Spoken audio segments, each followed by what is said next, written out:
Welcome, everybody. Thursday, May 22nd, 6 p.m. regular meeting for the City Council. And get a roll call, please. Councilmember Johnson. Present. Councilmember Morgan. Here. Councilmember Orbach. Here. And Mayor Clark. Here. Would everybody please rise and join me with the Pledge of Allegiance?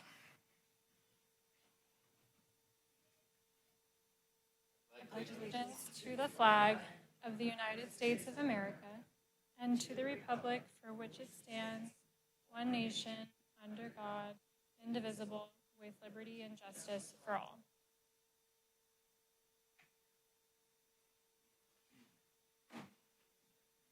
Thank you. Additions and deletions to the agenda? Staff has no changes to the agenda this evening. Great. This will bring us to our presentation for a proclamation honoring May 18th and 24th, or through 24th, as National Public Works Week. It's great to see everybody back there from Public Works. It started off perfect timing because, I don't know what's stealing your thunder, but the lagoon is shaping up, so. Yep, it is our busiest week of the year by far.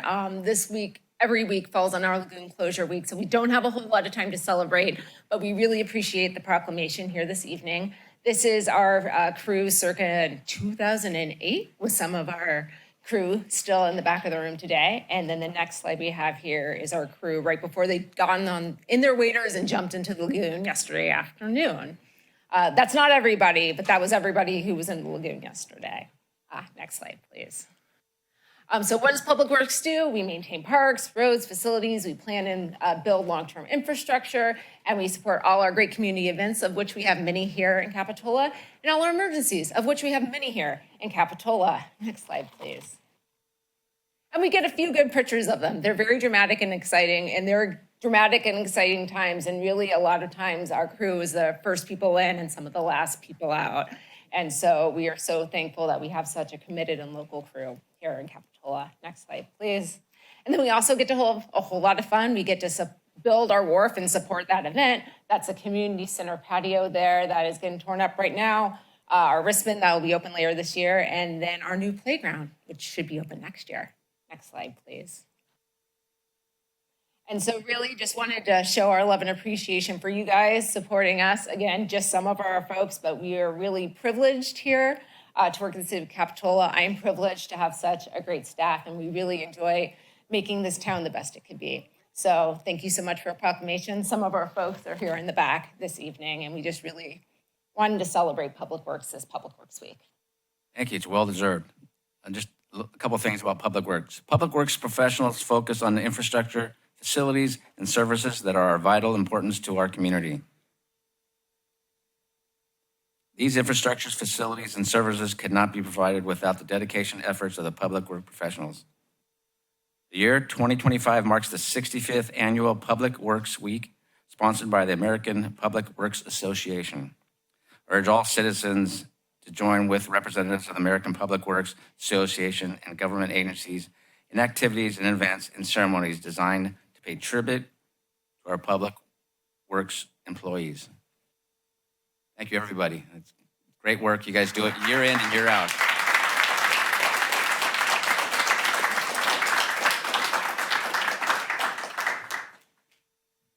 And if you check out our city's Instagram, the city clerk was able to put up a nice little clip show of what we've been doing this week. Thank you much.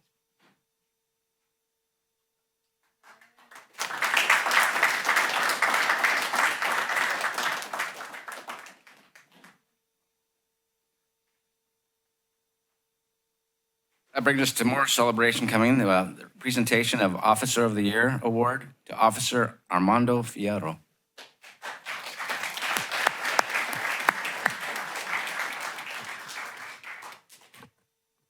Good evening, Mr. Mayor and Council. First of all, thank you, Public Works. It's really good to see you guys. You guys clean up nice, too.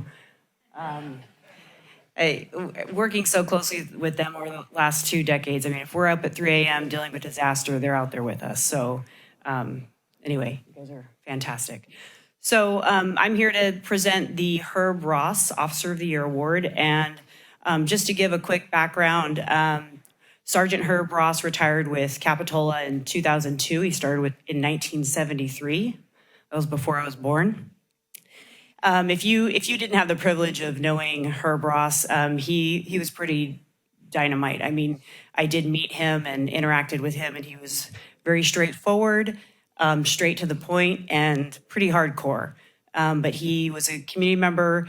He raised his family in Capitola. He lived in Capitola and had a really, really strong devotion to the youth and education. So hence the Herb Ross Officer of the Year Award. We're a little late getting started because, as you all know, we had some promotions and a lot of movement at the beginning of the year. So this is Officer of the Year for 2024. But we don't want to let it go. And so we're here tonight to acknowledge Officer Armando Farrow. Come on up here.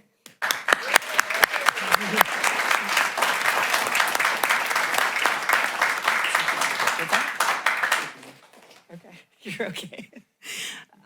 So Officer Farrow is receiving this award because for a lot of reasons. First of all, he was unanimously selected by the sergeants, and the sergeants are the ones that we turn to select this person because they really are involved from that interactive level with the daily operations and the progress of our staff, our officers. We've given this to parking officers, we've given this to employees throughout the years, but this year it is Armando. Because of his work ethic, I mean, he's a really hard worker, he's thorough, he is generally pretty positive. And one of the things that really struck me as unique with him is in the first year of him working with us, he came around and started asking everybody, can I get some constructive feedback? What can I work on? What can I do better? And he got some honest feedback that was hard to hear. And he actually worked on those things. And the sergeants wanted to make sure that he was acknowledged for that. So he also is a recipient of the MAD Award, which is Mothers Against Drunk Driving. How many DUIs did you get that year? 36 DUIs. So, he's just a really hard worker, and I think it's important for this community to acknowledge he's local. He's been able to balance being a police officer and a father, which is really hard. That deserves a badge of courage on its own. And thank you to his family for loaning him to us for the next 30 years. We appreciate that. And so congratulations. We're really happy to have you. And he did come to us from, I'm going to say this right, from the Santa Cruz County Jail, not from jail, but, and so, yeah, he's just been a huge asset. And so congratulations, and yeah, thank you.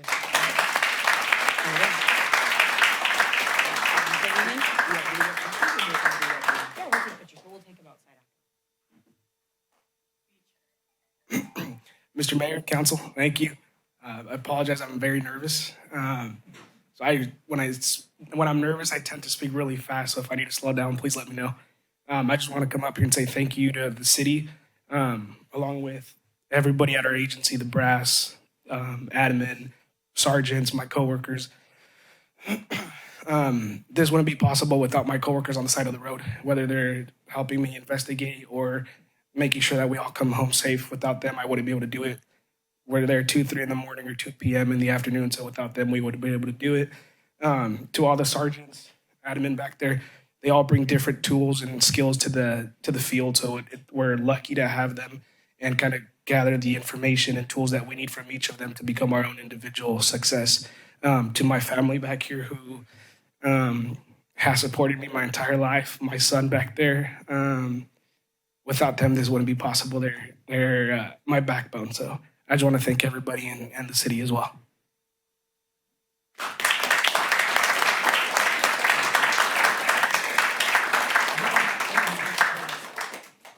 So thank you guys, and if you guys want to step outside, we can take photos with family, and I'm sure you want to stay for the rest of the city council meeting.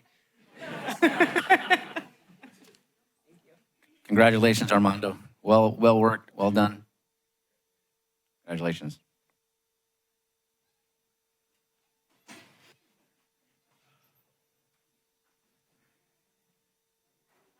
That'll bring us to another proclamation. This proclamation is for Older Americans Month. May is a busy month, but I guess it's appropriate that I would be doing this one since I'm the senior here, so. Capitola is the home to many older Americans who contribute to their time and wisdom and experience to our community. Communities benefit when people of all ages, abilities, and backgrounds have the opportunity to contribute and live a meaningful life. Capitola recognizes the need to create a community that offers the services, support for older adults for any needs they may have. Capitola can help to flip the script on aging, and I urge every resident to celebrate the contributions of older adults. Thank you for being here, sir. Yes, my name is Antonio Rivas, member of the AAA, board member, as well as I'm your representative for the California Senior Legislature in Sacramento. So I represent, Santa Cruz County as well as San Benito County. So with that in mind, thank you. Thank you for providing that proclamation. That means that Capitola City Council and Mayor, I think you care for our seniors, our elder population. It's very important now in this era that services and resources are diminishing. So it is my hope that with this proclamation, I see that your commitment for the elder population. It is very important that we continue to provide any support, any resources for our seniors. We are a growing population in Capitola, as well as Watsonville, Santa Cruz County, SoCal, everywhere. It is important that we provide the best thing that we can do. As we get older, I hope the youth can understand and comprehend that sometime they're gonna get old. Sometime we're gonna get old. Like us, myself, I never thought that I get at this moment that old, but here I am to provide as much as I can the support and the care of our seniors in this county. Thank you very much for the proclamation, Mayor. It is very important for us. You support us. Thank you.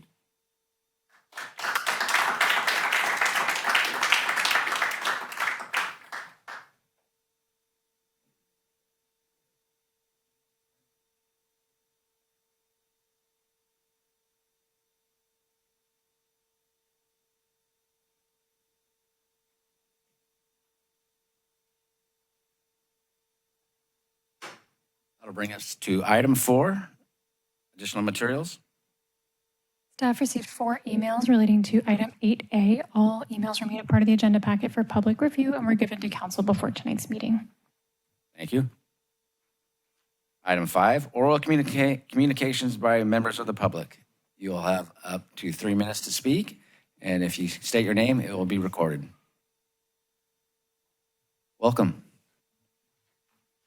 Good evening, council members and Mayor Clark. I'm Paula Bradley, a Capitola resident. I missed the April town hall and the 417 council meeting as I was cycling in Portugal, but I read about it, heard about it, and I did review the videos.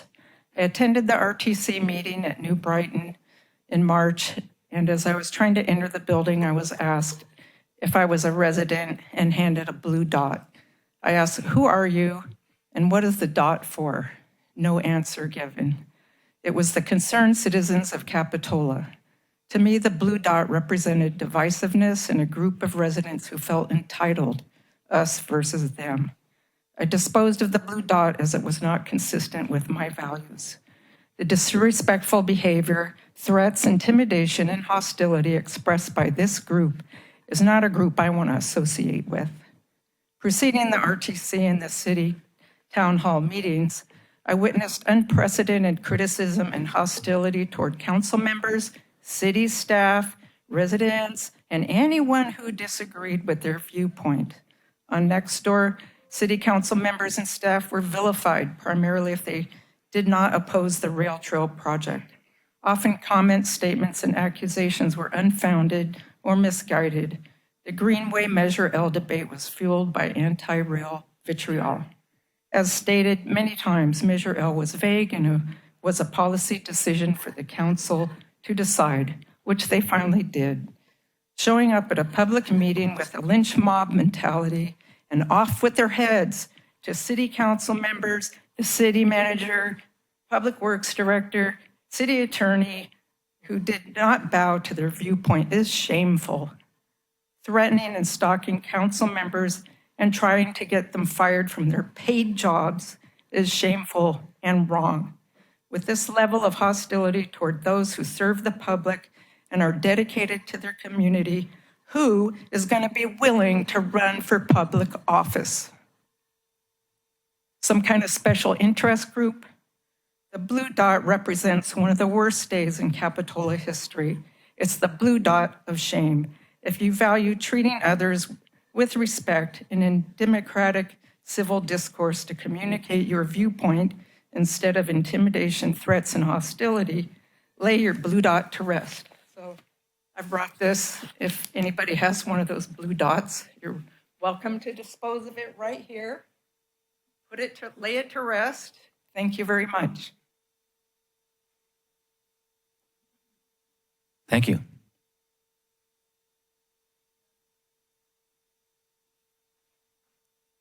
Welcome.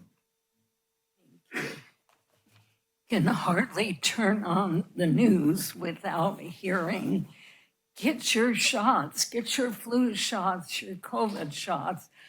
I read a publication that's very informative with the facts. It's called Wise Traditions, a publication of the Weston A. Price Foundation, Education, Research, Activism, WestonAPrice.org. A section of the publication each time has book reviews. And here's one of them that is particularly illuminating. It's called The Medical Pharmaceutical Killing Machine. Facing Facts Could Save Your Life by Children's Health Defense, Skyhorse Publishing. And it starts out with a review, and I identify with this. I may be old and slowing down a little, but I can still do some things that millennials and Generation Z cannot do. I can back up and look at the big picture from the perspective of personal experience and observation. I can see the major trends in American health over the last 6 decades. I've seen the advances in medical technology, surgical skills, and countless new drugs and vaccines.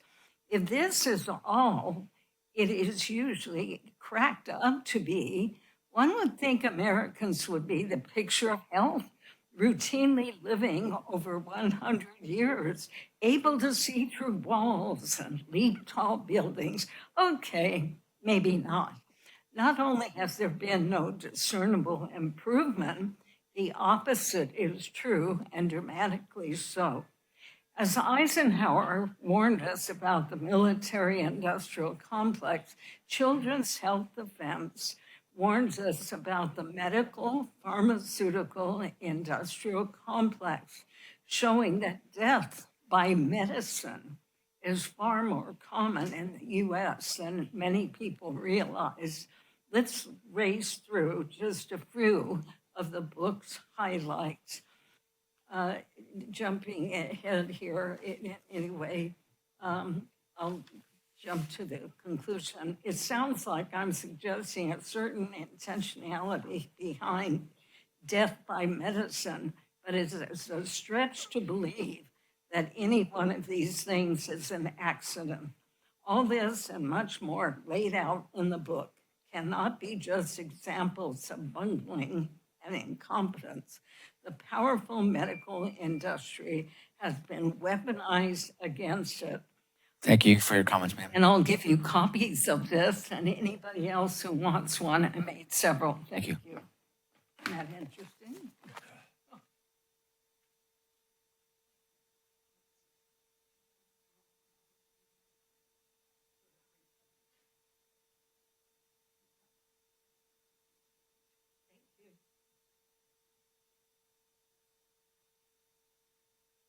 Welcome.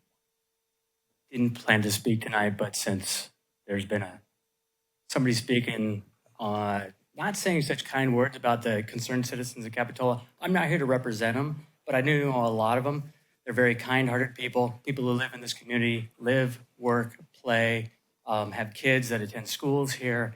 Just genuine people that do care about the community and care about the well-being of all the citizens.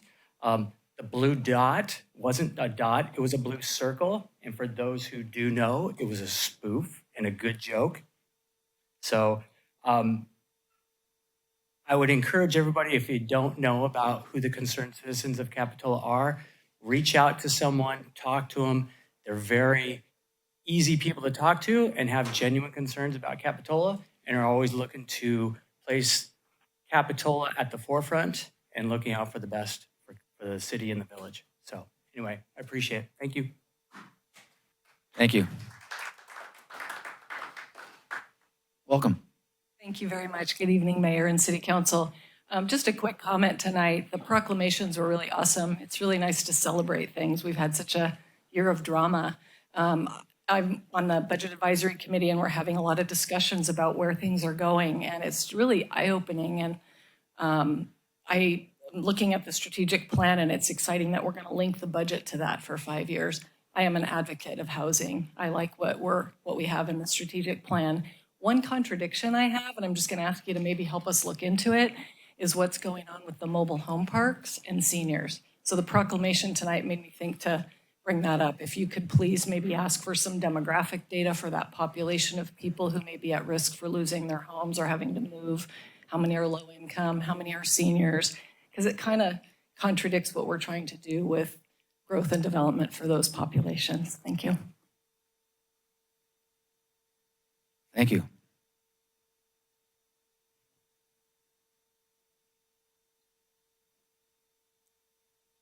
Welcome.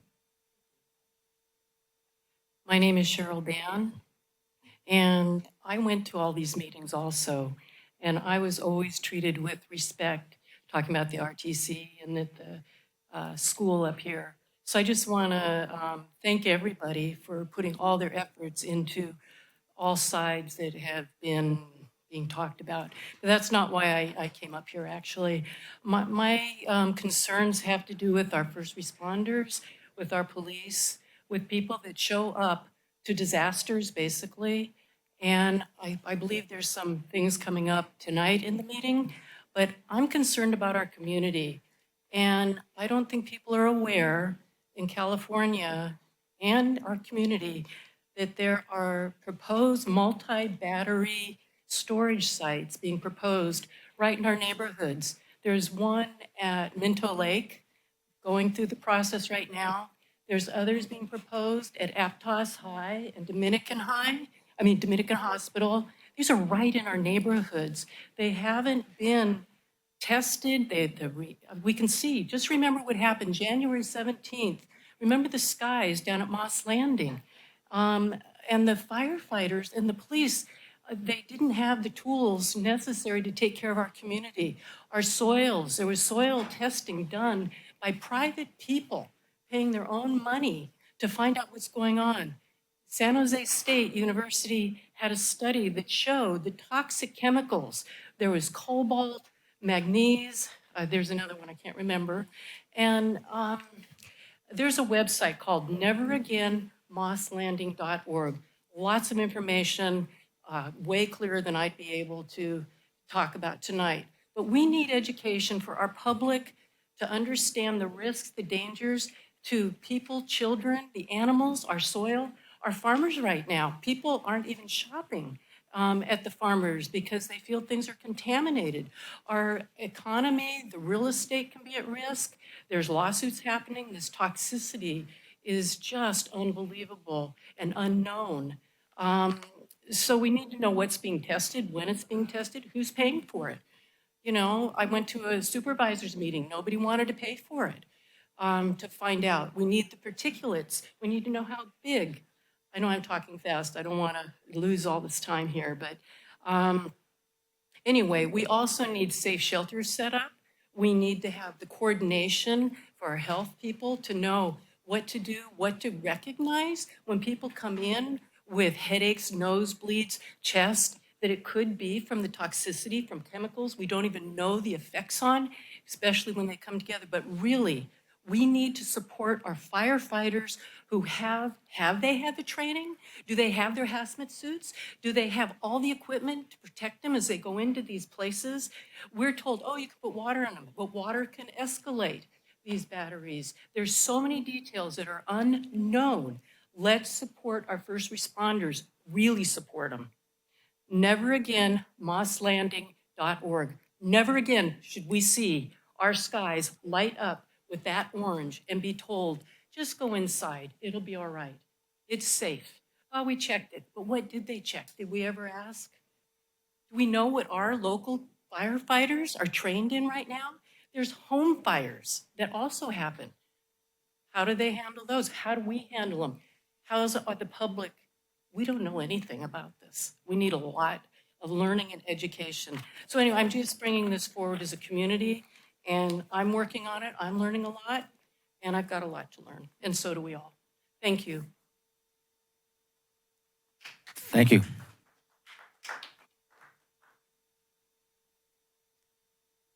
Any further public comment? Hi, my name is Denny Roshevich, and what it's concerning is the upper parking lot. I wish to pass around some pictures of you can see what I'm talking about.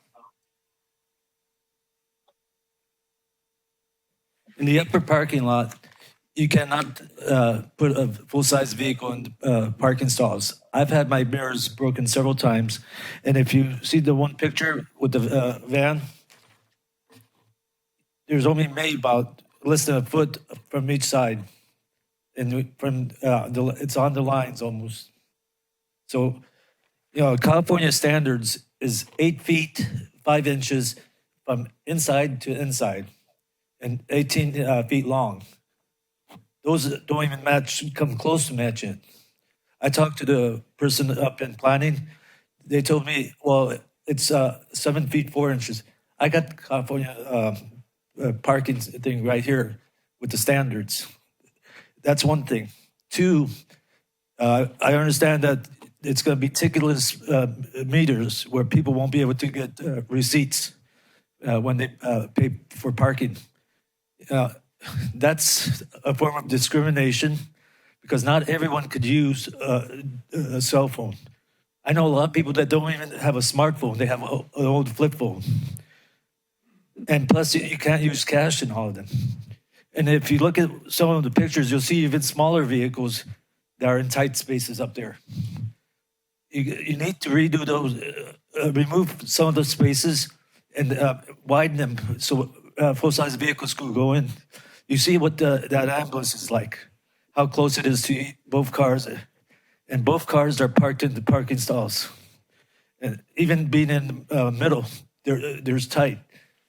You need to address it because, like I said, mirrors keep on getting broken. It's not just mine. I know of other people. When you're driving a full-size pickup or full-size van, it's not a wide-body van. It's just a standardized Ford van. You can't fit in the parking spots. I've seen it not just a straight from the street, where everyone parks straight, but even in the angled parking lot, part of the lots, there's a lot of problems. People are parking over the lines because their vehicles can't fit in it. That is basically what I have to say. And I hope you address that and put it to the state standards, not Capitola standards. Thank you. Thank you.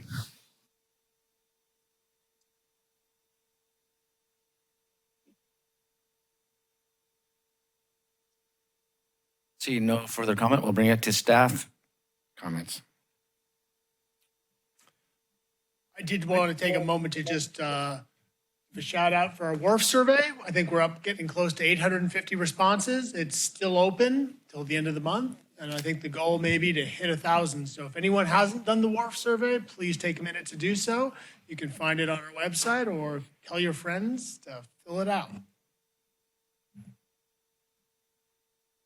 Thank you. City Council comments. I'll start at this end. Yeah, thank you. Gosh, it's been a busy meeting already.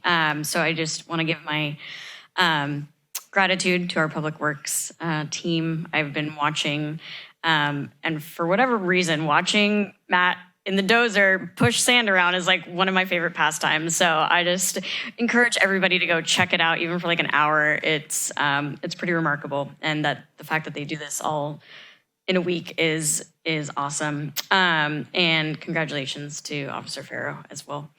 I briefly attended the VDub event in the village on Saturday. I was there relatively early before I had to go to work, but I just want to say I think the vibes were really kind of Capitola geared. There was great music, lots of cool things to look at. So I think overall it was a great event for our village. So I hope to see more coming from them.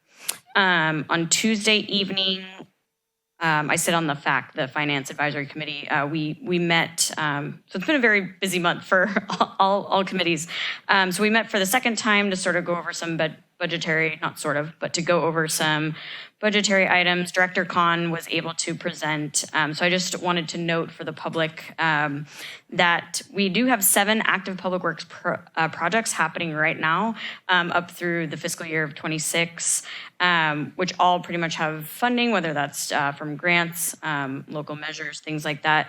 But no new projects are proposed. So I want us to be able to focus on the things that we have on hand and really be able to stay conscious of what's happening in the present, and that no new general fund contributions are going to go to any works yet for 25-26. So I just thought that was a good little takeaway from that meeting. And we have a lot of work to do, but I'm confident we have a good group on the FAC right now. So should be good for our next budget hearings. Thanks.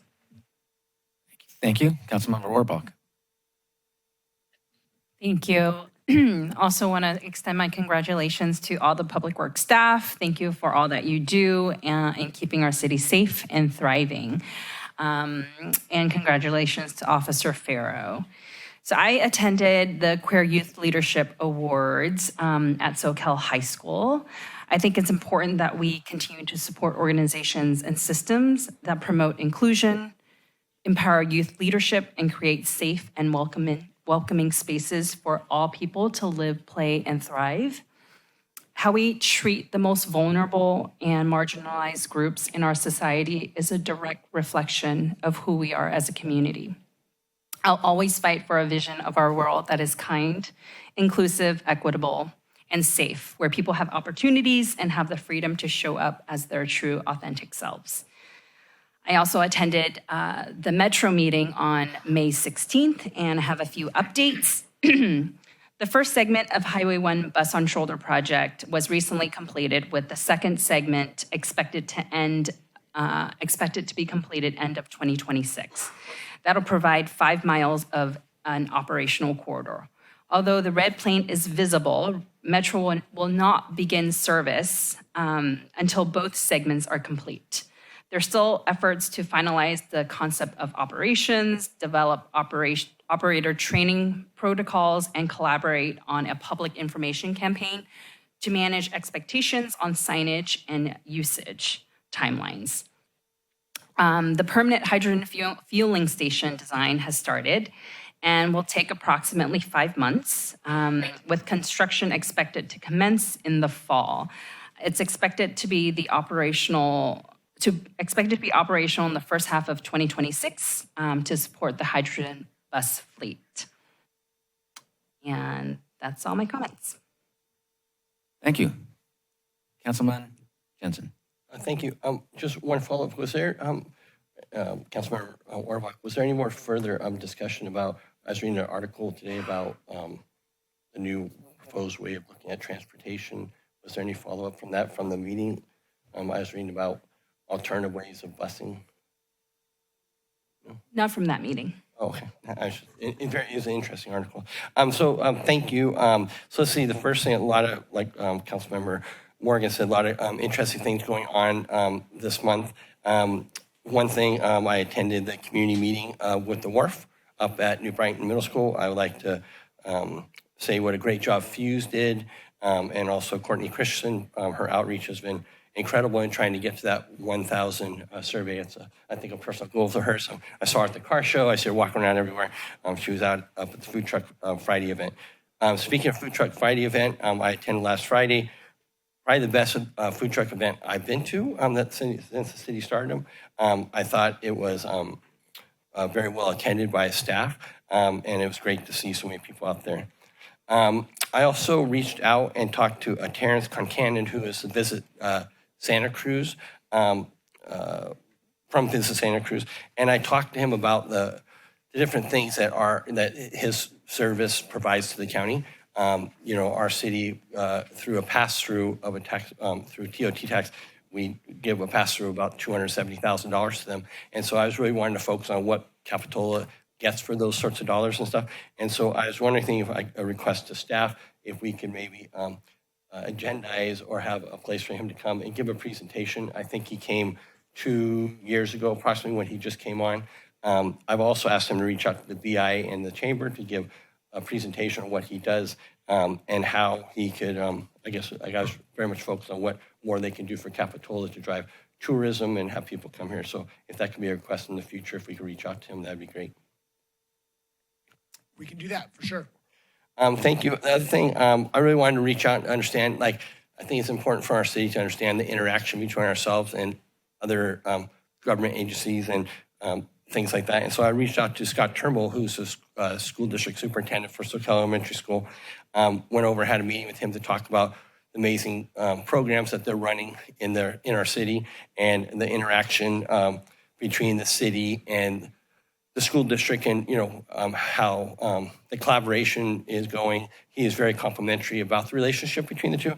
I thought the most amazing thing that we talked about briefly, and I just wanted to share, is that 5 years ago, their enrollment was about 1,900, and they're projecting out in another 5 years, so a 10-year span, that their enrollment will be down to about 1,200. So with the loss of 700 students, and I thought, wow, but there's new housing coming in.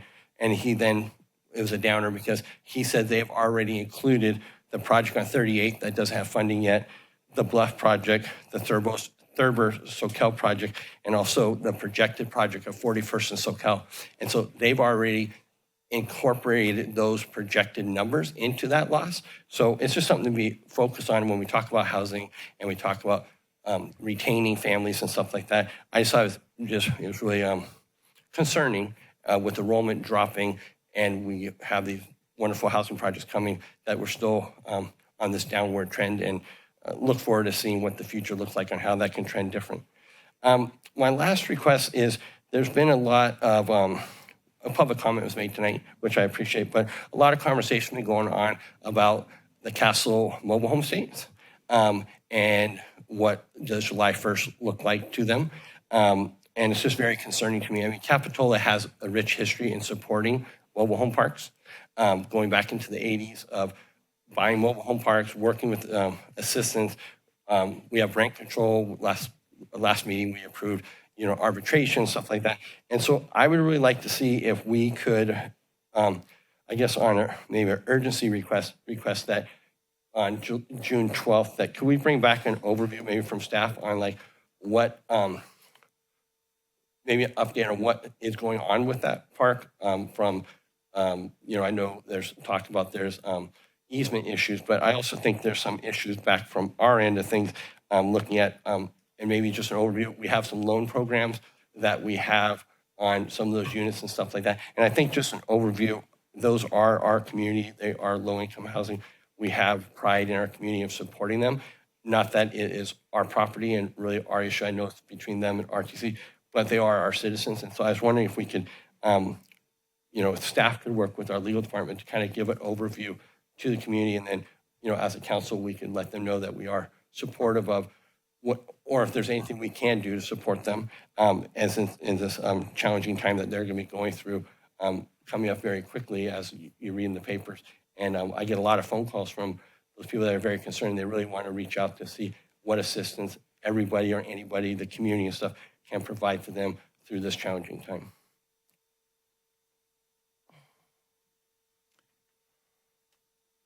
my understanding, but I am not current on that, is that they may be in discussions on some sort of tolling agreement. If they were to enter such an agreement, do you think that, my suggestion would be is that they entered such an agreement, maybe said hearing wouldn't be necessary, but if they hadn't, would that be when you were looking to have the hearing? Yeah, and just, I think sharing overall, yeah, just an update maybe. And so if the update was that they did enter an agreement like that, but if it wasn't, then, you know, how we, I mean, I think we do have some vested interest on the, I don't know what the correct terminology is on the type of loans that we have given some of those members over there. So, I mean, there is some buy-in that our city is given, which is wonderful. And then how does that look incorporated for our city and how we can help support them and other means and stuff like that. I just think it's really important that we show that across the whole entire city. We can do that. Thank you for bringing that up, Councilmember Jensen, because I think that's really, really important and a group that I really care about too. So I support the ask. I think it's important that we move forward and understand the dynamics and facilitate that coming to the table to compromise and work together, because we have a relationship with Millennium. The RTC does not. So we really need to be at the table to help facilitate a path to move forward. And help to solve this problem, because segment 10 is important and we need to move it forward. Great comments and nice, thoughtful conversation. That'll bring us to item 7, consent items. I can move consent item 7A. I second. All in favor? Aye. Aye. Motion passes. That'll bring us to item 8, general government and public hearing. Process to fill the vacant council seat. Good evening, Mayor and Council. Tonight, we are here to discuss the process for how to address the current City Council vacancy left by Vice Mayor Alexander Peterson. So as you might remember, we went through this process back in January, so not that long ago, but the government code in California defines options for how to fill the vacancy. So you basically have 2 choices. You can direct staff to call for a special election, or you can fill the vacancy by appointment. There is a deadline to make this decision. The government code states that the council has 60 days to make a decision about how to fill the vacancy. So that deadline would be July 7th. A little bit of additional background. So this is a vacancy for a term that will end in December of 2026, so a little over a year and a half. Under state law, there are requirements for those who would wish to fill the vacancy. They must be a resident of Capitola, must be a registered voter, must be 18 years of age. It's the same requirements that candidates must meet to run for office. If the City Council would like to direct staff to call for a special election, the special election can be held at any time, but it cannot be held within 114 days of a regular election. The costs on the screen here of $49,000 to $56,000 are from the vacancy process back in January when we requested costs from the county. We assume that they're similar at this point that they were back then. But if council wished to call for a special election, staff would return with the required resolutions and a firmer estimate for a budget amendment, because we don't have those funds currently in this year's budget. If the council wished to proceed with an appointment for the vacancy, there are a couple of options for how the council could proceed. There's no statutory requirements for a specific process for how to appoint a successor, but as you can remember from January, there are some options available to you. So we could use the same or a similar process as what we did in January. So we have an application that we created for that appointment process. We can accept applications from the public for an amount of time which the council can direct staff on. We would use the same questions and the form from the prior vacancy and review and select the successor at the next council meeting, which is on June 12th. Another option is that we could use the remaining applications from the prior vacancy in January 2025. If we decided to go with this option, staff would need to contact the applicants to make sure they're still interested and that we can still use their applications, that nothing has changed. Another option would be to select the individual who received the next highest number of votes from the November 2024 election, or the council could designate an alternative selection process. So at this time, I am looking for direction from the council on whether they would like to call for a special election or whether the council would like to outline the appointment process to fill a vacancy. And with the appointment process, I might ask some additional clarifying questions as you guys continue your deliberations. I'm available for any questions. Thank you. That'll open it up for council questions. Councilmember Orbach. Councilmember Jensen. Sure. Just with where we have been in, let's say, last couple months, it seems like there is still, not that you should read everything or listen to everything we read in the paper, but still seems that there's lots of concerns about how residency works in our city, which is concerning. And as we read about it, it seems like there's not a clear path of what that looks like. And I think we should have a good, honest discussion about what does that look like. If it's not exactly, we could come to some understanding here. But I think it's very important that that issue gets resolved. And so we figured that out going forward. I know myself as being a planning commissioner, you give what your address is, we get maps of circles of where we reside, and it's put out, and so that there is clear distinction of where we are, and if we have areas that we need to recuse ourselves from, it's very clean, very clean. We also need to have this issue resolved so we can have no more distractions. We can move forward. We have a lot of work of the city that we need to get going with. And here yet again, 6 months into just myself and Councilmember Orbach's term, we're dealing with another issue and now a question. And so I think it's really important to move that forward. And our goals that we set, our strategic plan and stuff like that, we need to be able to work forward to getting those. And having an issue about residency, it just seems like something that has a cloud that hovers over top of us. And so I would love to work on that, and then also make sure we identify and agendize. We have a code of conduct. If it needs to be reviewed, obviously that won't be something that gets done right now, but maybe that's something that we look at in Q3 or Q4, and we go through our code of conduct, and we go through and see if there's any issues like that, so we can streamline the process, not just for this council, but councils going forward.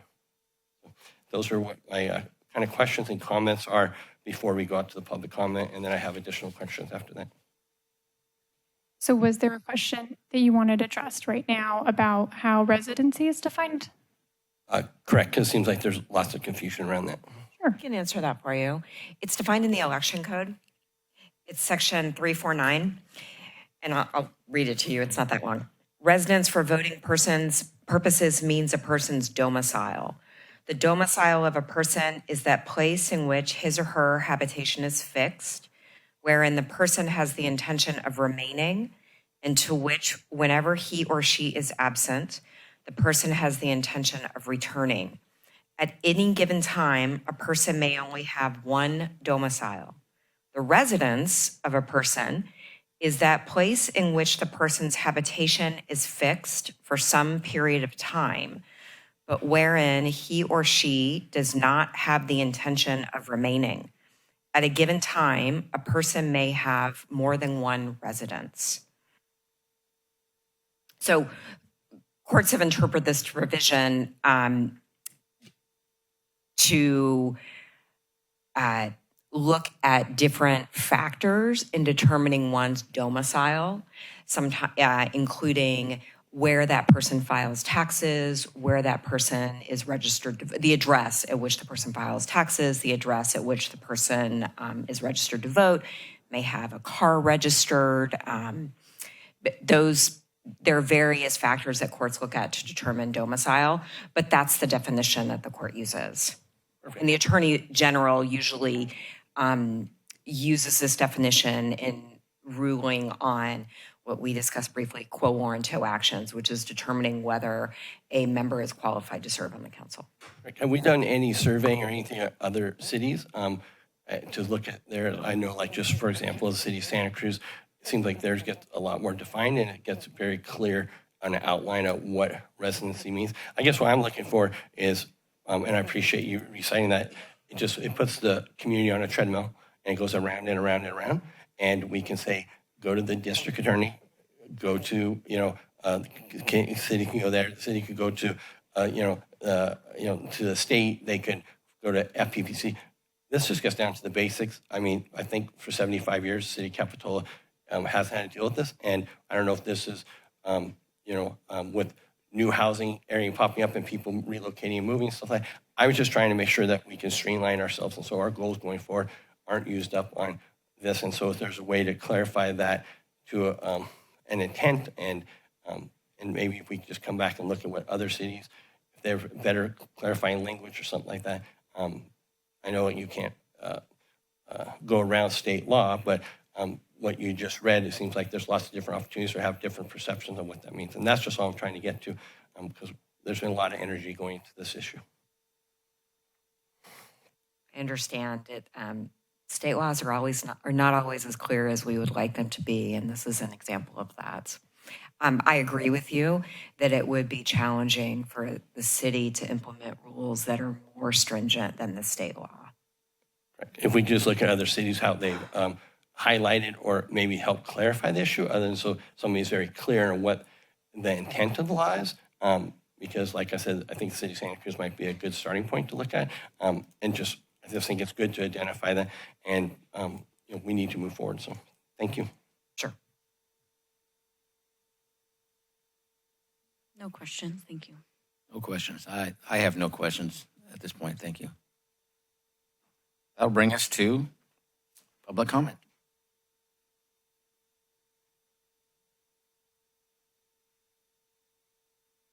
It's amazing.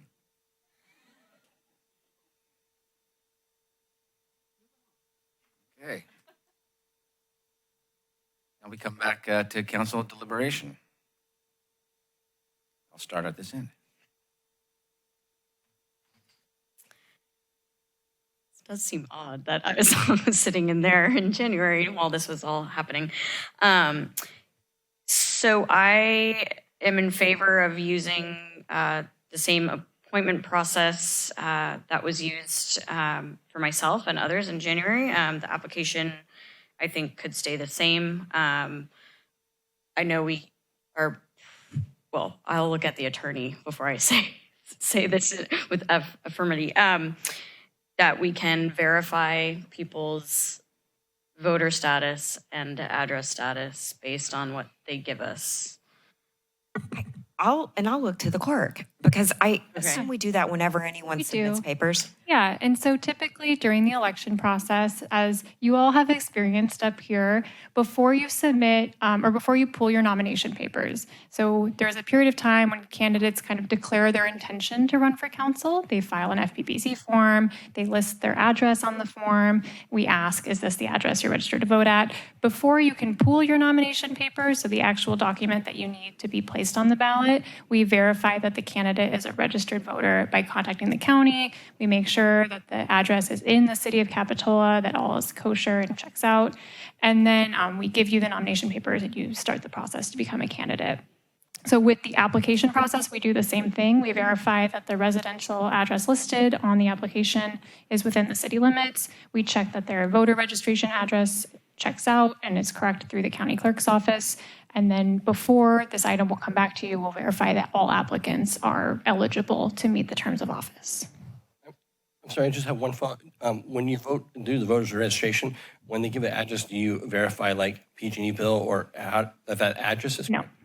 So it's just that they can vote there, but we don't know they have rental contract ownership. I do not. There's no requirement in California that people who apply for elected office have to be like owners of their home. Like a renter can run for office. I'm just trying to, like, a lot of times you go into any place, you have to verify, you have to give a PG&E bill, you have to establish that you do live there, so there is no verification on that part? No. Is that illegal to check that part out? I'm just trying to resolve this issue. I have never heard of a city doing that. In all of my cities I've worked in, we've never verified in that way.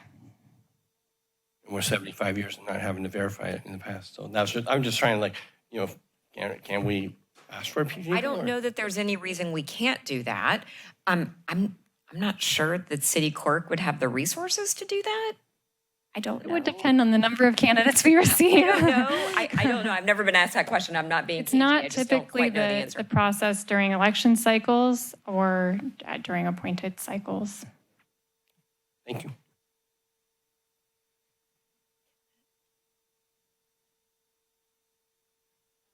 Oh, okay. Councilmember Orbach, did you have any? Sure. Yeah. Yeah. I lost my train of thought. I guess I would encourage those that did apply last time to get in touch with us if you are still interested in applying. I think the presentation stated that our staff would reach out. That's, I think, would suffice as well. And yeah, I think that's all I was going to say. Thank you. When I campaigned to run for city council last fall, I expected to serve alongside council members Brooks and Peterson.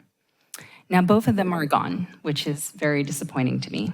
I think the politically motivated campaign to oust Councilmember Peterson was successful, and now that group will likely push forward a candidate who politically aligns with their agenda. This is not representative democracy. The people who voted for council members Brooks and Peterson are now clearly underrepresented. I believe the best path forward to ensure that all of our residents get a say in who they want to fill this position will be to hold a special election. With that said, if the council tonight decides to appoint someone to this position instead of holding a special election, I would like this unelected council member to be someone who has experience in local government and can hit the ground running. Someone who will not drive his or her own opinion on any of the issues, but rather make decisions based on the facts presented. And someone who does not have a long-standing history of advocacy for specific positions on the controversial issues that we are facing. If we are not willing to give the voters a chance to decide for themselves, the least we can do is to appoint someone who can make objective, fact-based decisions. I would also ask that, similar to the previous appointment, we request that the appointee commit to not running in 2026. Councilman Jensen. Perfect. So to clarify, was there a motion on the table, or is it just comments at this time? I was just giving my comments. Anybody's welcome to. Okay, thank you.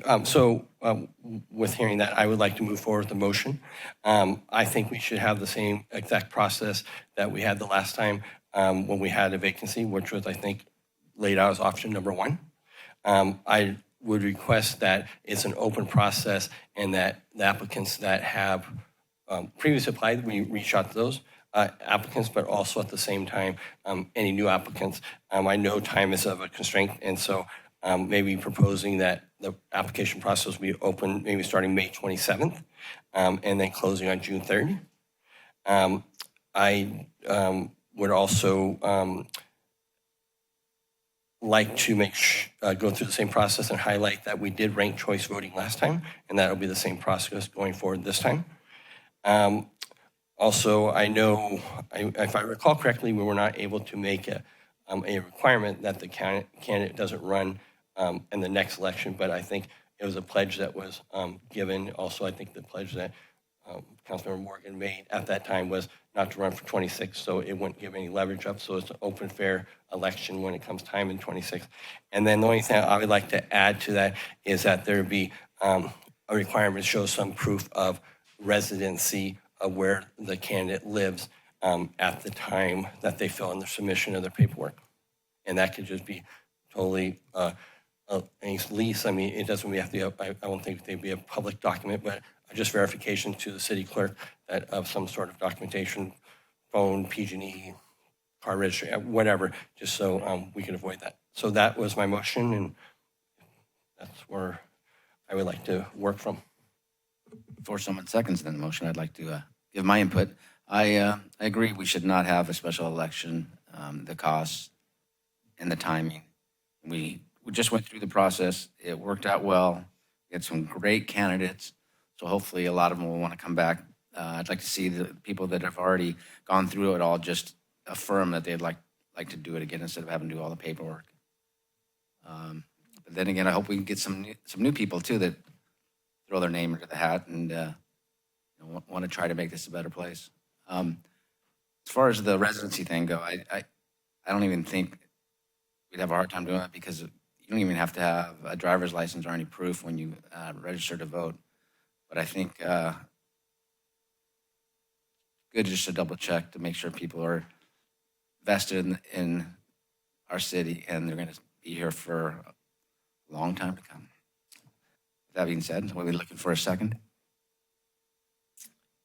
I just want to, before a hard second, if we're requiring an extra piece of documentation, which is fine, I just want to make sure we're doing that within everybody's legal rights. I don't want to. I don't think it's legal for us to ask for, because you don't have to do it to register to vote. You don't have to show a driver's license or PG&E bill. But be interested if we could find out. In the application, you could volunteer a stub or something that if you feel the need. I don't know, because I just don't want to second something and then ask something of somebody and not be okay. Yeah, thank you, Councilmember Morgan and Mayor Clark. Here's what I would suggest.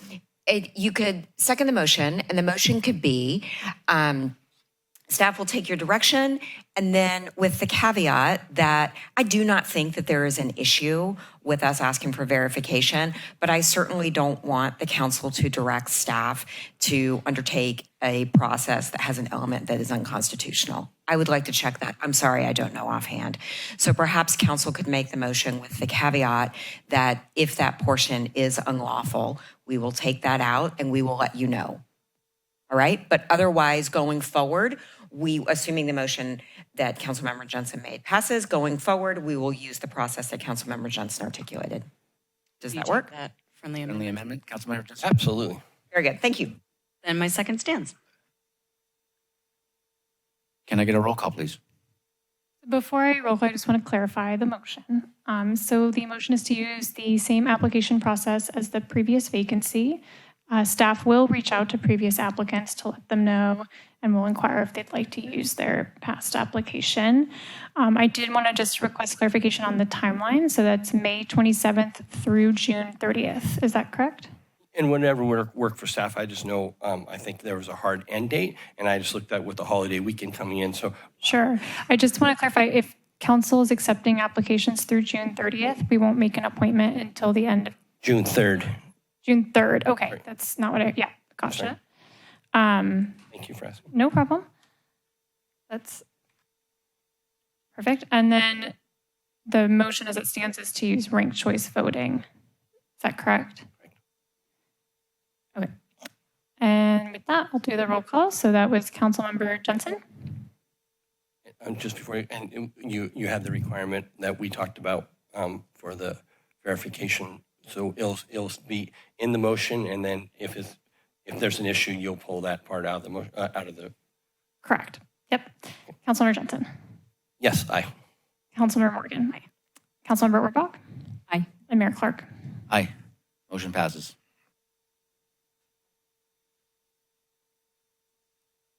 That'll bring us to item 8B, Central Fire District and Police Department's Unified Command. Welcome, Chief. And the other chief. Two chiefs.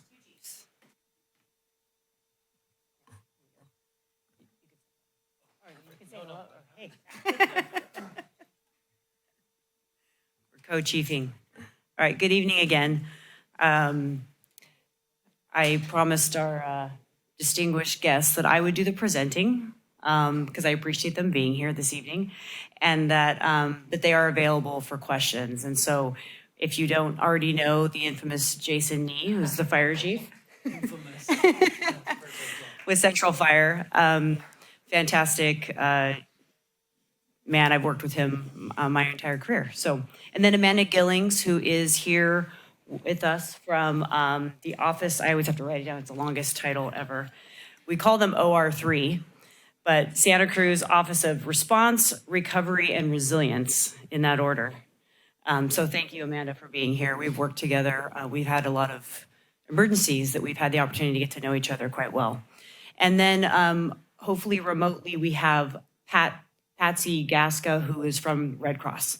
So she couldn't physically be here, but I just asked her to sort of be out there in case there's follow-up questions. So here we are, an ask from council that is very timely from, oh, she left, public comment regarding what do we do, you know, in the case of an emergency. And I just want to make a quick comment before I dive into our presentation, is that, you know, in law enforcement, fire, emergency response, we tend to do what we do and we don't always explain out why we do what we do, how we're doing it, what's happening behind scenes. And I'm hearing more and more as I move through my career how much the communities want to understand that. They want to know more about the why. And so I appreciate the question, and here we are because we are here to take care of you. And we're happy to share some of our why. We tend to keep, you know, tactical information to ourselves, but in terms of response to emergencies, I think it's a collaboration that happens between emergency services and community. So here we are.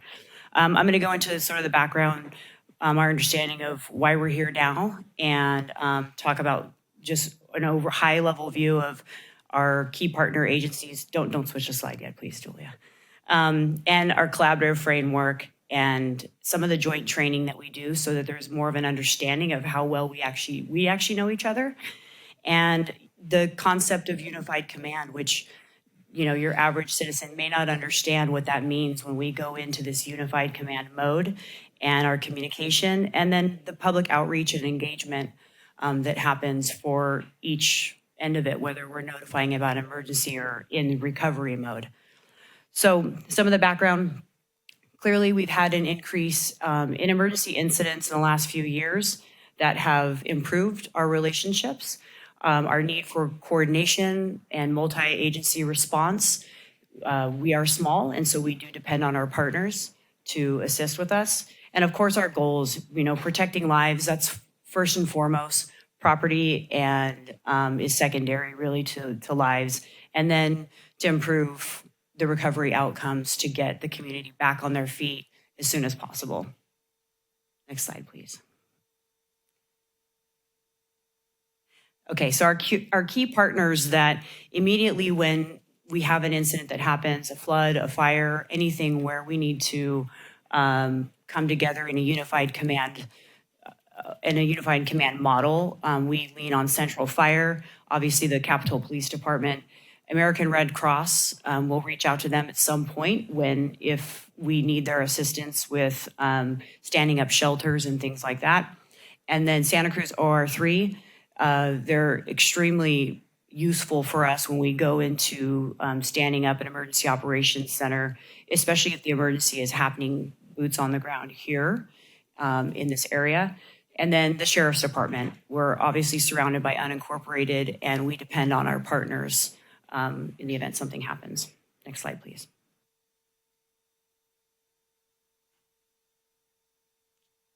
So some of our collaborative framework. Just look at this great photo that Chief Nee gave me. It's a good photo. So joint training programs, we train with the fire department. We practice unified command. And I'll get to that when I talk about some of our training on a later slide, and our way to communicate in terms of setting up unified command. It's standard practice that you'll have a chief, a battalion chief, somebody that's in charge with the local fire department, with whoever is in charge, boots on the ground with the police department, in one location together. We do use different radio channels so that we're there to be unified and to communicate with our teams appropriately.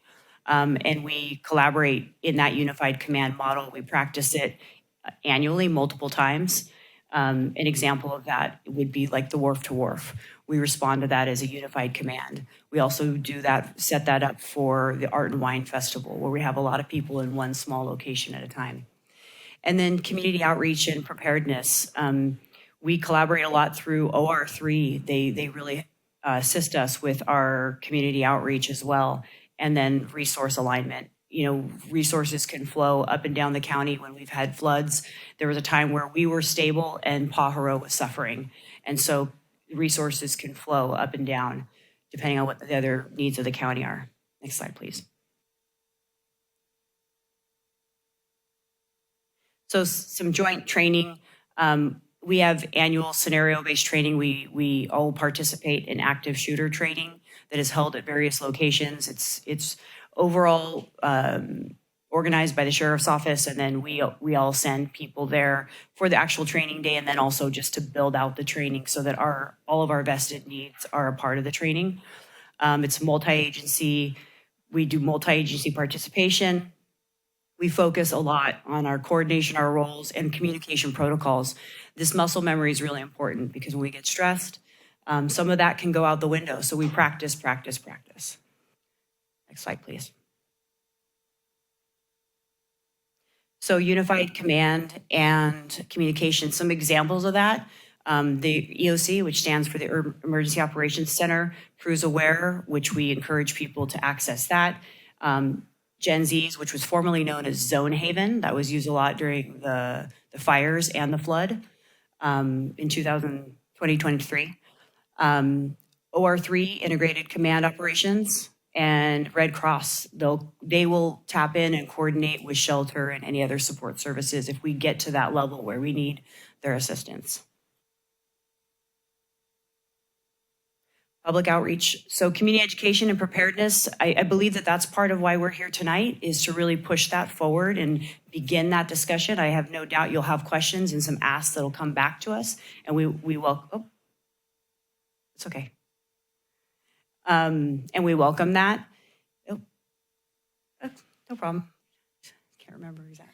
Can you go right there? Okay, thank you. Emergency messaging. I mean, I've said it a few times with our patrol staff. I remember a time, and I'm sure that Mayor Clark does as well, where you had 48 hours to get a message out. Now with social media, we have about 48 seconds.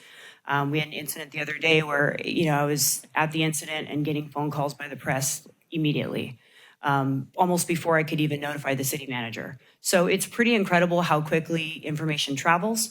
So we try to use obviously all these modalities to get our communication out there and to be as clear as we can on any evacuations or warnings, so that we are not over communicating something, and that way the public listens to us, and that we're not, in a sense, crying wolf. When we actually say we need you to evacuate, the people listen and they go. And that, go ahead. Next slide. So please receive this information as you have. And hopefully that gives just a little bit of an overview of our collaboration with the other joint emergency responding partners within Santa Cruz County area. And please ask, I welcome questions and any other deeper dives that are needed as we move forward. Oh, there she is. All right. I'll bring us to council questions, and we'll start with Councilmember Jensen. Perfect. Thank you very much, Chief, for pulling this together. I really appreciate it. A couple things, and maybe Chief Nee could respond to them. I just like, I think we're really well educated on what the backup system is for our police department, CHP and Watsonville if needed and that sort of stuff. But I just wanted to get an overview from the fire department, like what a first alarm fire looks like and a second alarm. And I think a lot of these questions stem from like what we saw in Maui, and then, with Capitola being a beach city and stuff like that. Just like what is the resources and how does that kind of hypothetical situation kind of look for our residents, and I think for myself also. Good evening. Mayor Clark, nice to see you again. Yes, thank you for the question. The question regarding, in your example, is a structure fire. 5 fire engines, 1 ladder truck, and 1 battalion chief is what Central Fire sends to a confirmed structure fire.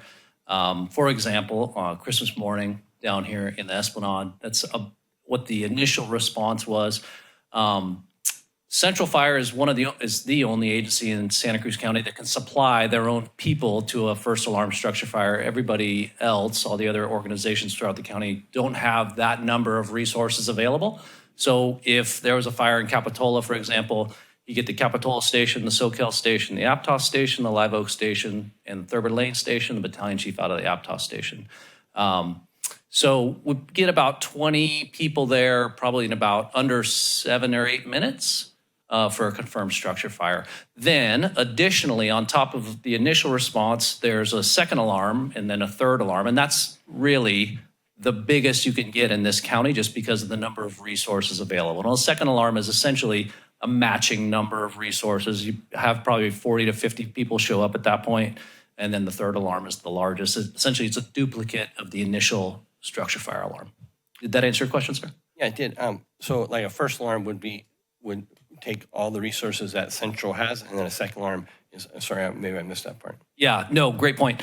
So we have 7 stations in Central Fire, so we would have 1 in reserve.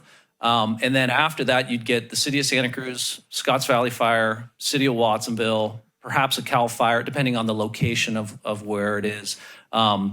And essentially what then happens on the larger countywide level is they activate someone like me to the dispatch center, and we start moving resources throughout the county to disperse them more evenly because of this giant black hole that we've created near the incident. So basically what happens is there's a big incident like Christmas morning. All the resources close to it get drawn into that, and then we start backfilling folks in to kind of strategically move throughout the county. Yeah, thank you. I hear that question a lot in our community, so I really appreciate that information. I have a couple other additional questions. So I know right now, and maybe you could elaborate on the updating of the emergency disaster plan, and what does that look like in time frame from full implementation? I know there's a grant process that you're going through for that and stuff like that. There is. We have not received that grant yet, but we are hopeful to. We're not sure about whether or not the funding is going to happen. However, well, for example, you'll see Captain Zamora's back there. I asked him to stick around for this presentation because regardless, I've made a commitment to dive in and get that the emergency operation plan updated. Great, thank you. And then 2 things that are more from a personal level, just asking. So I know there's a lot, we live in a small community, and so outreach, and if there's ever a disaster, earthquake or something like that, that is outside of fire safety or, police safety or something like that. I was wondering, about, let's say we just needed people filling sandbags or, assisting and stuff like that. And so from a volunteer standpoint, how that could be better organized. I think your department used to have an amazing VIP program, which has been depleted, and it's a different department now today. And I was just wondering, with volunteer program, would that be something that you would encourage community or something to reach out to Red Cross, or how do you envision that that we could have the Red Cross could have a dial-up phone tree or something like that, just to be prepared for the catastrophic event that just labor could help out. Yep. So Amanda, I'm going to tap you for a second, okay? All right. Amanda's really knowledgeable about volunteer organizing. In fact, we were just talking about it yesterday afternoon. And oftentimes in our community, when you talk about our volunteer program, our community is very small, and a lot of the times people are impacted by it.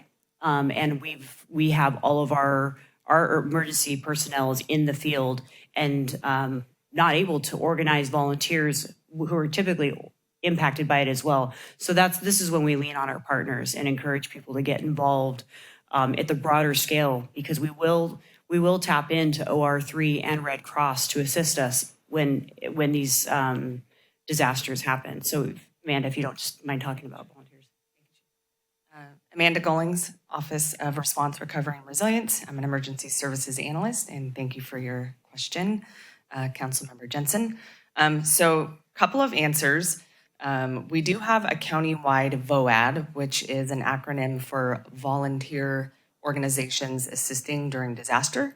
And that's what I like to call a blue skies organization that does have an executive director that does include American Red Cross, programs like CERT, non-government organizations, and CBOs that all come together and kind of coordinate any type of volunteer efforts that would be needed before disaster, during disaster, or after in the recovery process. We often encourage communities, counties, cities to engage because what we've seen is when you have spontaneous volunteerism, it can create kind of a secondary problem. To your point about like response related volunteering, I would highly recommend anybody get involved with the CERT program, which is Community Emergency Response Team. We have a very large, robust CERT program within the County of Santa Cruz, and that organization is run through the Santa Cruz County CERT Auxiliary. And so our CERT program here in Santa Cruz County, we're kind of special because they all kind of operate under the auxiliary and work together. So it's not just City of Capitola CERT. It's, you know, if Chief Ryan, for instance, wanted to activate the CERT program, it would be CERT members from all over the county coming to assist. And that's exactly what happened in December during the storms.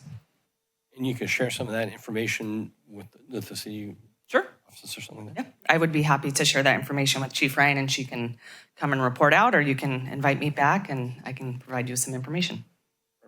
Thank you. And then just my one last thing would just be, let's say if we just fast track out 3-4 years from now and we have our program in place, I just like to encourage that maybe we do a mock drill or something like that. You know, sometimes doing a tabletop exercise works great and everything, but just so the community really sees, you know, something come together. I know the sanitation department did one a couple of years ago down in the village and mock drill, like, you know, the sewage pump didn't work.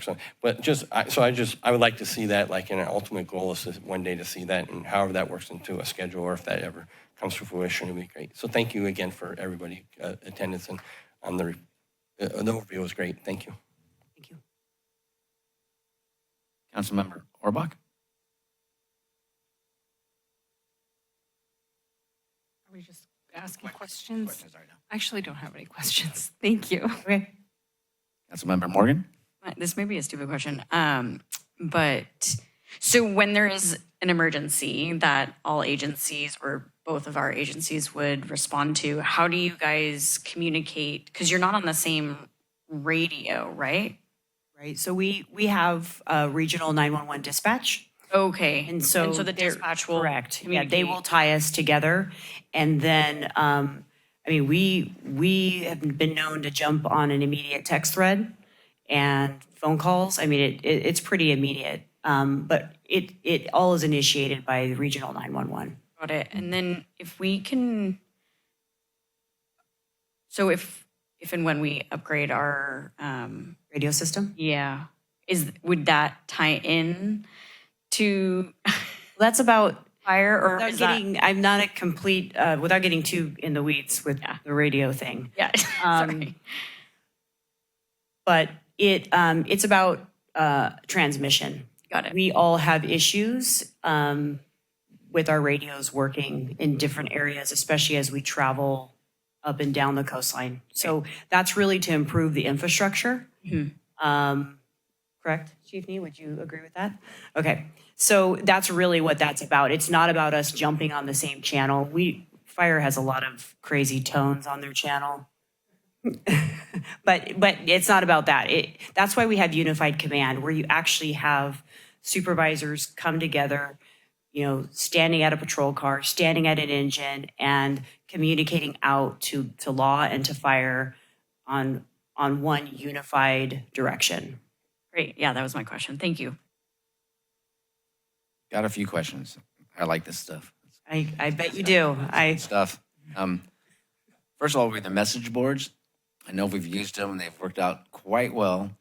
What I'd like to see is maybe another one, an additional one, instead of just the two we've been using. We can have one at one entrance to the village, one maybe at the fire station, and then one on the other side of the village. And if we had them in the same places all the time, that if folks were not getting stuff on their cell phones and power was out, and we had the message boards, folks would know where to go to get the information they might need. Agreed. And actually, I was warmed my heart. Our community, our law partners actually turned to me just after I became chief and said, "Hey, Sarah, there's some money." And the county always tends to gobble it up, but maybe, do you have an ask? And I asked for 2 message boards. So I'm still waiting to hear back, but I think I agree that at least having a total of 3 that we can use between us and Public Works. And so I'm still in the waiting period of the funding to get those, but we've already gone through the quote process and I've submitted the ask. Great. It'd almost be nice if we had a site on the city website that was nothing but emergency situations and preparedness, where we could have all the information for Cruz aware. Maybe Amanda could help us out with all the CERT information that we could put out to all of our citizens. And if we can kind of just bolster all the emergency things that we might need. Yes, we can do that. As we dive into our website, as we just talked about in our last meeting, I think that is certainly, something that we're going to be looking at. Great. And lastly would be what Councilmember Jensen was talking about, training. If we could do annual training and an annual meeting at council where we talk about all these things. That would be awesome if we can make that a yearly thing. Sure. Excellent. Thank you. Anything else? No? That'll bring us to public comment.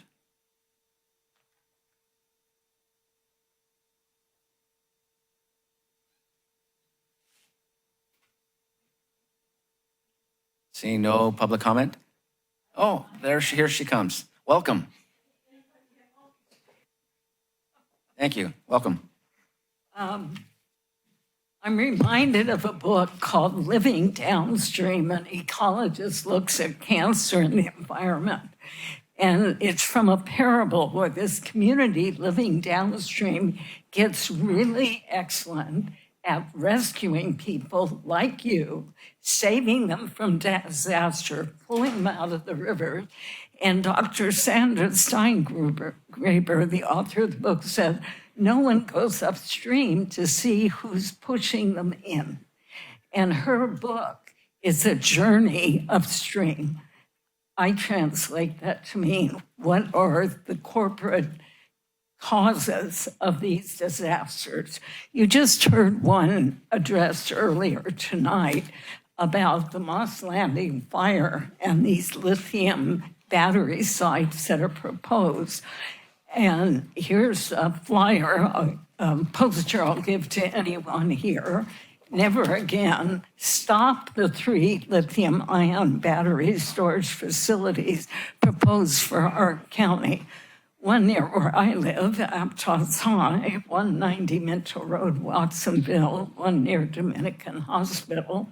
And it states thousands of people in Santa Cruz and Monterey counties are ill from the toxic air released during the world's largest lithium-ion battery fire on January 16th at the Moss Landing battery storage sites.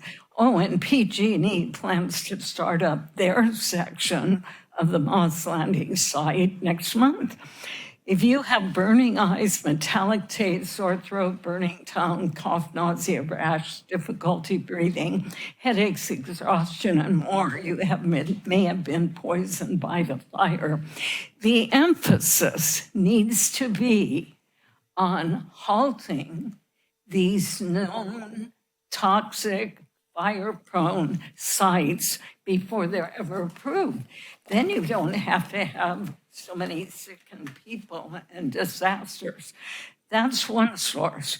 Another source of toxicity and fires are these so-called smart meters. Doesn't that sound good? Smart.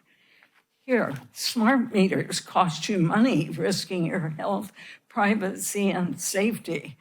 And I'll give you these. They emit microwave radiation and dirty electricity. They can catch fire, explode, and damage appliances. And also, right here in Capitola, and I went and saw this years ago, it says fires and explosions, fatalities and serious injuries have been caused by smart meter fires and explosions. Maybe you've dealt with some. Following fire incidents, hundreds of thousands of smart meters have Thank you, ma'am. been called. Appreciate your comments. Other places. But here's the last part. Thank you so much for your comments. Exploded off the walls here in Capitola, California. These dangerous appliances need to be halted. So I'll leave you with this. and geoengineering also causing fires.